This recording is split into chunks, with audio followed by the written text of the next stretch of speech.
Hoy comentamos algunos temas relacionados especialmente con el tema económico con nuestro invitado especial en esta jornada, docente emérito de la Universidad Mayor de San Andrés. Está con nosotros el licenciado Óscar Heredia, a quien le damos una cordial bienvenida. Óscar, qué gusto, buen día. Buen día, Alfredo, buen día a la ciudad de La Paz, departamento de La Paz, la ciudad de La Alta y de toda Bolivia. Bueno, en realidad, tú sabes que creo que nuestra sociedad tiene un defecto. Somos exitistas y ante un hecho como el tema electoral y otros hechos distraen de alguna manera cosas también importantes.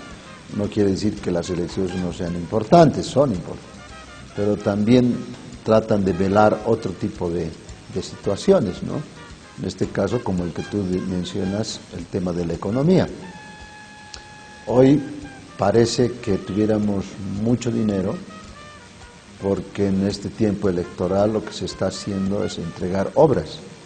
Se entregan algunas infraestructuras, se entregan temas de nuevos municipios donde hacen declaraciones que preocupa a toda la ciudadanía, hay expresiones del control del voto, etcétera, etcétera, y eso nos hace perder la perspectiva más importante, que son dos temas, el tema de la educación y de la economía. Yo creo que si hablamos simplemente de gastar dinero en obras de infraestructura, y no pensamos en gastar o invertir, diré, en este caso, en educación, lógicamente el país no va a avanzar como quisiéramos que avance. El recurso natural más importante que tenemos en el mundo entero es el conocimiento, nuestro cerebro. Y parecería que eso no es importante para muchos gobiernos. En este caso, yo creo que el gobierno lo que tiene que mirar es ya no solamente hacer obras de distribución de la riqueza, sino también de inversiones importantes a largo plazo, ¿no? En este caso, el tema de la educación. Como ustedes podrán darse cuenta, si nosotros no hacemos énfasis en el reconocimiento del capital humano formado, lógicamente nuestro país va a avanzar cada vez a menos velocidad que lo hace ahora. Si tienes un tema, Óscar, de gestión, creemos nosotros. Sí, sí. Y la gestión, lamentablemente, tenemos instituciones tan importantes, por ejemplo, como el CUB, el Comité Ejecutivo de la Universidad Boliviana, que alberga, entiendo, en el orden de 15 universidades públicas del país, ¿cierto? Pero no se hace gestión, ¿no? En el tema, por ejemplo, estuve en varias entregas de algunas obras que se han escrito últimamente. ¿Y cuál es la inversión en el tema de investigación en nuestro país? Uno de los autores decía, la inversión en investigación en nuestro país es el 0.00001%, es decir, nada. Entonces, ¿qué está pasando aquí, Óscar, en ese tema? No gestiona el principal ejecutivo, que es del CUB, no hacen nada los ejecutivos de la Universidad Mayor de San Andrés, que es una de las universidades más importantes de Bolivia. ¿Qué pasa con el resto de las universidades? San Francisco Javier, que es una de las primeras universidades creadas en nuestro país, que está en Chuquisaca, Sucre.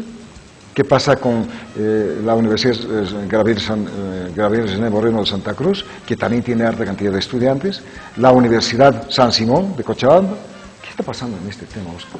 Pues, hablando del CUB, el CUB ahorita tiene autoridades interinas porque había un congreso de universidades nacionales en la ciudad de Potosí. Hace 2 años. Hace 1 año y pico, casi 1 año, y se quedó yo diría, se postergó porque hubo un hecho de Jonathan Quispe en ese momento, cuando nosotros estábamos reunidos en el Congreso. Quedó a cargo del rector de la Universidad Tomás Frías de Potosí y del dirigente de la CUC, el señor Mendoza. El CUB está manejado por esas 2 personas y todavía no han podido convocar para concluir este congreso, que me parece importante. Sí, más de un año. más de un año. Entonces tendríamos que tener ya autoridades oficiales en este sentido, y creo que esa es una tarea pendiente. Sin embargo, desde mi punto de vista, el CVB no ha asumido roles durante muchos años, no ahora simplemente. ¿Sí? Se ha convertido en un eje burocrático, simplemente de acumulación de información y no así de proponer políticas universitarias, sobre investigación, sobre formación, sobre interacción social, extensión social. Simplemente se ha convertido en un fin en sí mismo burocrático, ¿no es cierto? Yo creo que hay que replantear la visión del CVB y esperemos que se lleve a pronto este Congreso y podamos elegir a nuevas autoridades capaces de tener una visión diferente en primera instancia. Creo que el CVB podría jugar roles importantes como demandar al gobierno a nombre de todas las universidades, porque el CVB en realidad debería convertirse en un ente coordinador de las universidades.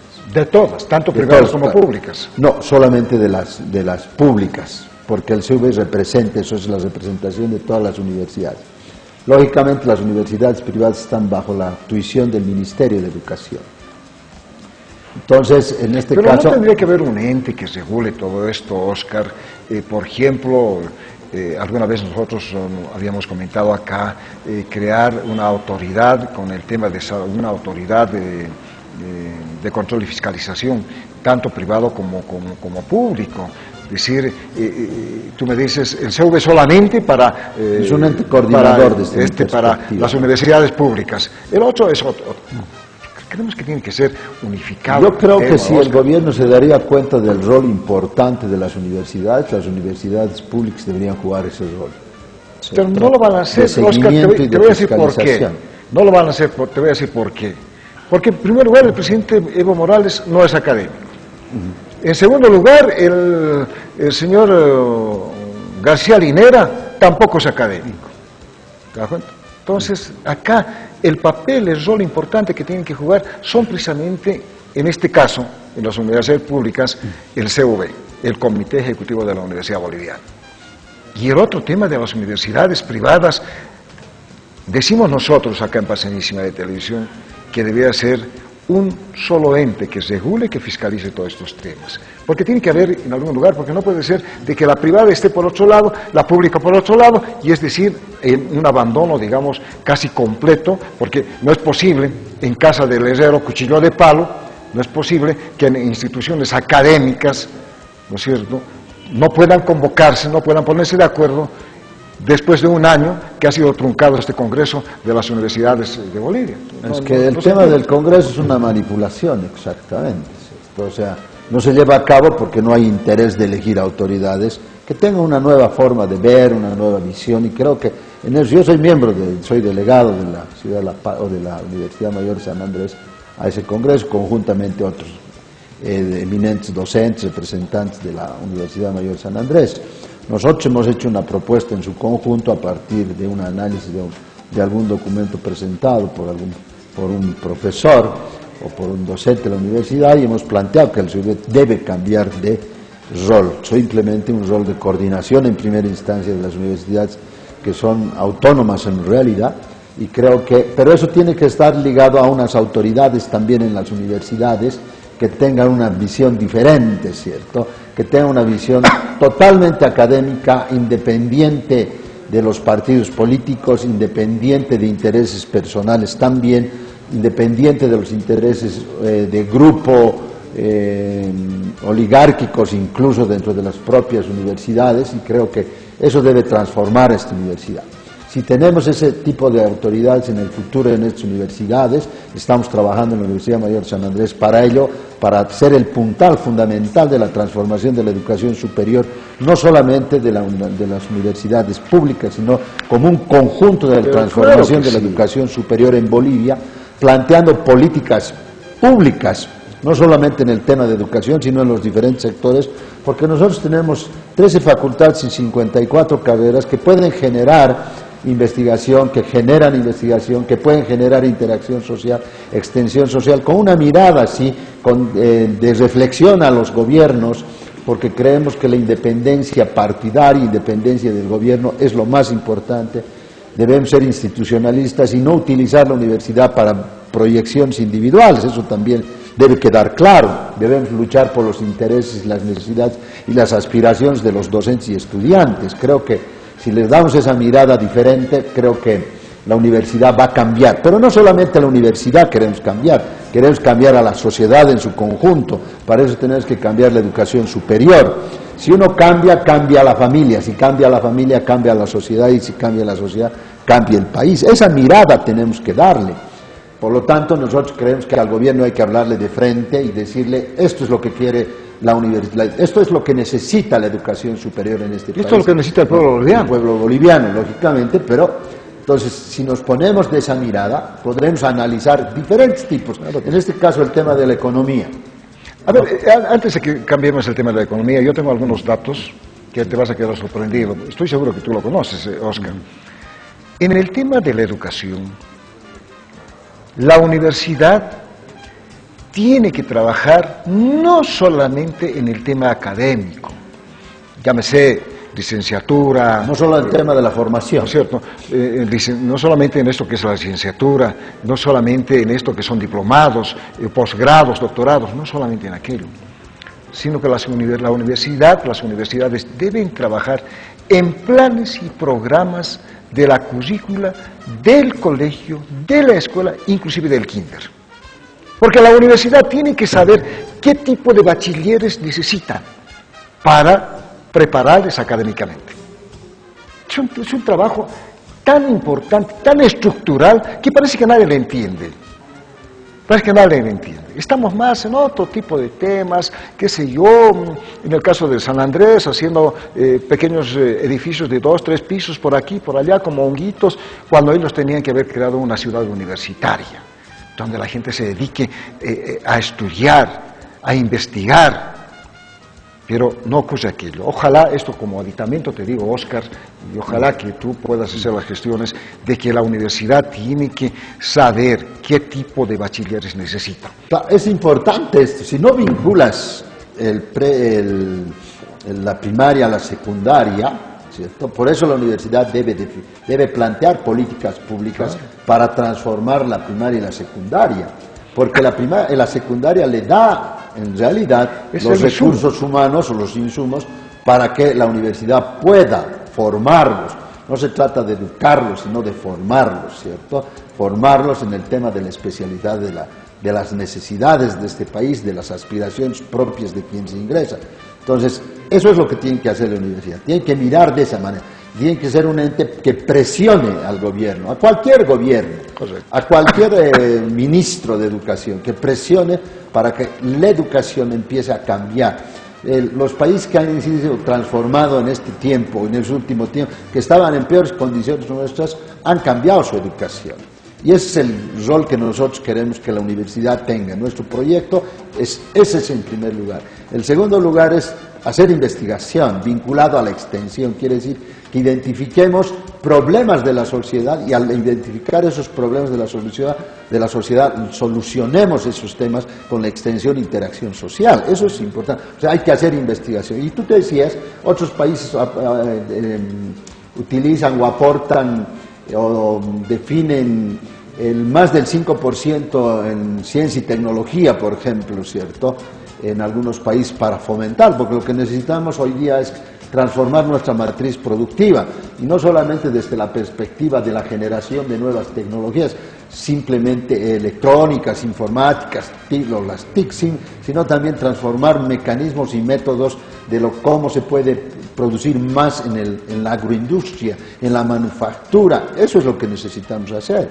Entonces, el gran desafío que tiene nuestro proyecto en realidad es dejar de lado ya el tema de vinculación partidaria, dejar de lado la vinculación con los gobiernos y ser un ente académico independiente de intereses individuales y de grupo, primero. Debemos primero entender que la universidad debe estar al servicio del país, y el servicio del país es hacer reconocer a su capital humano. En este país los profesionales que se forman en las universidades no tienen el reconocimiento que deberían tener ese reconocimiento.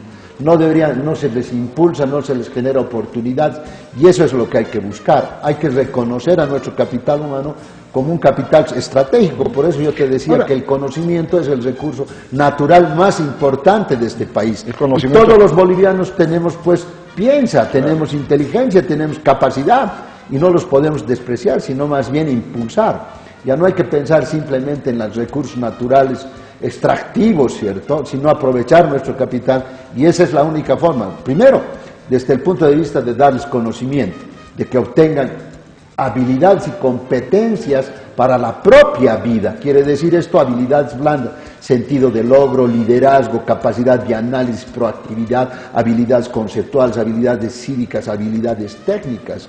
Técnicas me refiero al tema de la especialidad. Entonces, si nosotros empezamos a pensar y invertimos, diría yo, el Ministerio de Economía debería ser tan importante como el Ministerio de Educación. O de repente el Ministerio de Educación más importante que el propio Ministerio de Economía. Tú sabes que los ministerios, quienes administran la plata, tienen mejor infraestructura, tienen mejor equipamiento, mejores cosas. Es sencillo mirar un edificio del Ministerio de Educación y un Ministerio de Economía. ¿Sí o no? Sí, señor. Entonces, hay que darle el peso específico a la educación. Creo que los recursos que maneja el Ministerio de Economía deberían ser tan iguales o parecidos al Ministerio de Educación para que haya, pero a partir de políticas de educación serias como la que tú estás planteando. Óscar, ahí está el gran tema, ¿no? ¿Cuántas veces lo mencionamos? El conocimiento es poder, ¿verdad? ¿Cuántas? Pero quiero que suceda acá, que lamentablemente los encargados de a las personas que el pueblo boliviano ha aportado con enormes cantidades de plata, no hacen gestión. Es el caso del CUB. Les moleste, no les moleste, estén, no estén, etcétera, etcétera. Es el tema de las universidades más grandes que deberían dar los lineamientos correspondientes, de hacer este tipo de gestión. Pero no lo hacen, no lo han hecho. Ojalá que lo hagan más adelante. Lo tienen que hacer, tenemos que elegir gente responsable. No sé pero con esa es que el gran problema es que tiene que haber nomás un momento de transición, ¿cierto?, de lo que es. Debemos transformar nuestra mentalidad, debemos transformar nuestras instituciones, debemos mejorar, debemos transformar. ¿Cuándo? Ya, el tema es cuándo. Esperemos yo diría ayer. Por ejemplo, en la Universidad Mayor San Andrés, esperemos que haya elecciones y nosotros como proyecto seamos los que vamos a ganar, ¿cierto? Ese es el tema. O sea, el tema es que en algún momento tiene que haber gente con una nueva mentalidad, sin dejar de lado a nadie. O sea, la universidad tiene que ser un centro importante, universalidad, y el centro tiene que ser nosotros. Propósito, la convicción, eso es importante. Lo que menciona aquí el señor es importante, no solo con el conocimiento, sino con las habilidades blandas que hoy requiere cualquier persona para poder sobrevivir en este país. Quiere decir que nosotros tenemos que empezar a enseñar a la gente que tenga sentido de logro. O sea, quiere decir que vea más allá de su propia posibilidad hoy día. Cambio de actitud. Cuando uno tiene conocimiento y tiene una actitud positiva, va a servir. Tiene que tener una habilidad cívica, que significa una identidad y un reconocimiento a la sociedad. Tiene que tener una capacidad de análisis, tiene que tener habilidad conceptual, que quiere ver el árbol, el abstracto, el concreto, el arbolito, el bosque, etcétera. Eso es lo que tenemos que trabajar. O sea, el otro día hablaba Saucedo del fútbol. Decía, los futbolistas extranjeros piensan un segundo antes que nosotros. Eso tiene que ver desde la formación, desde la escuela, de la casa. De la casa, o sea, capacidad de entender, de reaccionar. Él decía, un segundo antes, por eso nos va. Entonces, el problema no solamente en el fútbol, por ejemplo, no es saber jugar, sino también desarrollar su inteligencia, ¿cierto? Todos somos inteligentes, estoy hablando de que vayamos desarrollando esas habilidades, esas competencias, adelantarnos, ser proactivos, mirar, tener iniciativa, criterio, o sea, observar. Entonces, eso te forma de diferente manera. Y eso lo tenemos que empezar, no desde el punto de vista, cállate, no, entonces casi siempre sancionando al joven, sino más bien dándole la posibilidad de que pueda cuestionar, de hablar, de opinar, de analizar. Eso es lo que tenemos que enseñar, porque caso contrario puede ser tan hábil jugando con la pelota, pero ya en el momento de la reacción, por eso se habla de la inteligencia emocional, ¿cierto?, para que poder reaccionar con emociones, con la prudencia suficiente, se habla de resiliencia, etcétera, etcétera. Entonces, yo pienso que hay que trabajar en el ser humano. Y esa es la propuesta desde la universidad, en el proyecto nuestro, de que tenemos que trabajar desde esa perspectiva, no solamente conocimiento por el conocimiento, sino una actitud positiva ante la vida, como reacciones, que yo puedo, vamos, hagamos las cosas, porque si no, no va a pasar nada. Y ese es el trabajo que tenemos que hacer desde la escuela. Entonces, la universidad, ¿qué tiene que hacer? Proponer propuestas para que en el momento, yo no estoy diciendo que nos metamos en la educación primaria, secundaria, proponemos políticas públicas y exigimos que esas políticas públicas se cumplan, porque nosotros lo estamos haciendo con fundamento, con investigación, con teorías, con conocimiento, y decir, esto es fundamental. Si ya que los ministerios no hacen, nosotros tenemos que jugar ese rol. Pero eso también tiene que estar ligado a políticas universitarias, para que no sean políticas simplemente del actual, del que gane las elecciones, sino de todo un proyecto institucional universitario con políticas universitarias. Entonces, para eso hay que reconocer a nuestros docentes que si se han formado, hay que reconocerles también el ingreso suficiente y superior a lo que uno puede decir. Yo no estoy, por ejemplo, yo digo, ¿por qué uno tiene que ganar de esa manera? Si uno invierte, por ejemplo, un estudiante que va a la universidad, ¿cuánto invierte de su papá? Mínimamente, para venir a la universidad debe invertir por lo menos unos 40, 50 pesos. Día. ¿Sí? Más allá, le dan para el micro, le dan para su almuerzo, le dan para sus fotocopias, pero contemos luz, contemos servicios, contemos vivienda, contemos ropa, ¿sí? O sea, la familia que tiene pocos recursos y hace un esfuerzo, que vayan a la escuela simplemente. O sea, está bien que le den el bonito Juancito Pinto, pero el papá le da desayuno o no. O sea, es una inversión bastante fuerte. Claro, fuerte. No es un gasto, ¿eh? No es un gasto. Tiene que entenderse que es una inversión en el sentido que en el futuro tiene que nomás generar ingresos para mejorar la calidad de vida de ese futuro profesional, mejorar la propia familia, porque si yo genero mayores ingresos como profesional, ¿quién va a mejorar? Va a mejorar mi papá, va a mejorar mi mamá, mis hermanos, y yo le voy a transmitir otra mentalidad incluso a mi papá, a mis hermanos, para que sean mejores que yo, mis hermanos menores. Entonces es todo algo integral y eso es lo que se tiene que trabajar. Hoy en día en nuestro país a veces no se reconoce, o sea, nosotros mismos no nos reconocemos. No nos queremos. Entonces hay que querer, para querer a los demás tenemos que querernos nosotros mismos, caso contrario no va a pasar. Mira, Oscar, un poco, digamos, doblando la hoja. Yo tengo aquí una publicación oficial, acá, se los mostramos. Una publicación que viene de Fundempresa. ¿Ya? Se publicó, por si acaso, para nuestros queridos televidentes, el antepasado domingo. Si mal no recuerdo, se publicó en página 7, si mal no recuerdo bien. ¿No? Esta publicación viene de Fundempresa y dice: listado de empresas depuradas del Registro de Comercio de Bolivia al cierre fiscal del 31 de diciembre del año 2018.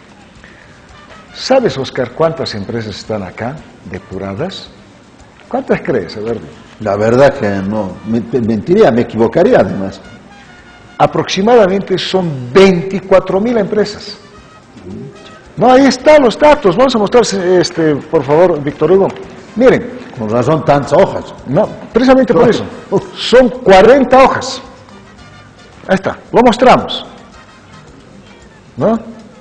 Y hojas y hojas. Y bueno, pues, necesitamos por lo menos unas 3 horas para digerir el poder, ¿no es cierto? Son 40 hojas, 40 carillas, 24.000 empresas aproximadamente. Y nos rasgamos las vestiduras y decimos estamos creciendo.